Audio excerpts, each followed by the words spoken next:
سلام به مخاطبین چنل نیوز تیوی. تمام افراد مشهور قبل از رسیدن به موفقیت زندگی سخت و پر از فراز و نشیبی داشتن که قراره توی این ویدیو زندگی اونها رو قبل از به شهرت رسیدن بررسی بکنیم.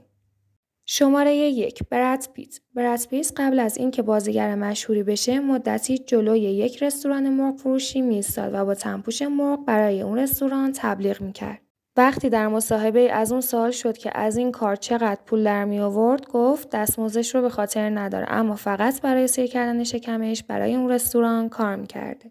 شماره 2 ریچل مک آدامز قبل از تبدیل شدن به یکی از بازیگران مشهور هالیوود در رستوران مکدونالد کار میکرد. اون درباره این شغل گفت که حدود 3 سال در مکدونالد کار میکردم. نیروی خوبی نبودم. یک بار هم دستگاه آب میوه‌گیری رو خراب کردم. اون همچنین گفت اگه بازیگر نمیشد دوست داشت یک رستوران راه بندازه. هرچند آشپز فوق‌العاده‌ای نیست، اما میتونه از روی دستور پخت آشپزی کنه. شماره 3 جورج کلونی زمانی به صورت خانه به خانه بیمه میفروخت. اون در این باره گفت که من به صورت خانه به خانه بیمه میفروختم، اما خوب پیش نمیرفت. اون پیش از رسیدن به شهرت حتی کفش هم میفروخت. با این حال سختی ها به اون درس های ارزشمندی داد که حتی حالا که به یک سلبریتی تبدیل شده از اونا بهره میگیره.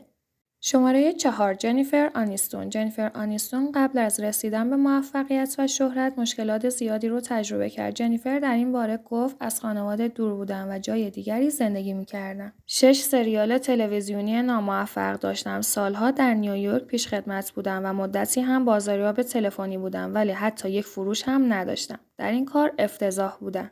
علیرغم همه این سختی‌ها، اون به تلاش ادامه داد و از پا ننشست تا اینکه بهترین فرصت برایش رقم خورد.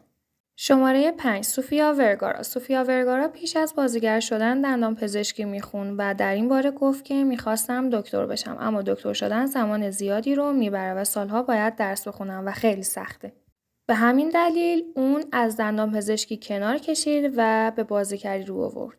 خوشحالم که تا آخر ویدیو منو همراهی کردی. با لایک و سابسکرایب بهم انرژی بدین تا ویدیو بعدی. خدا نگهدار.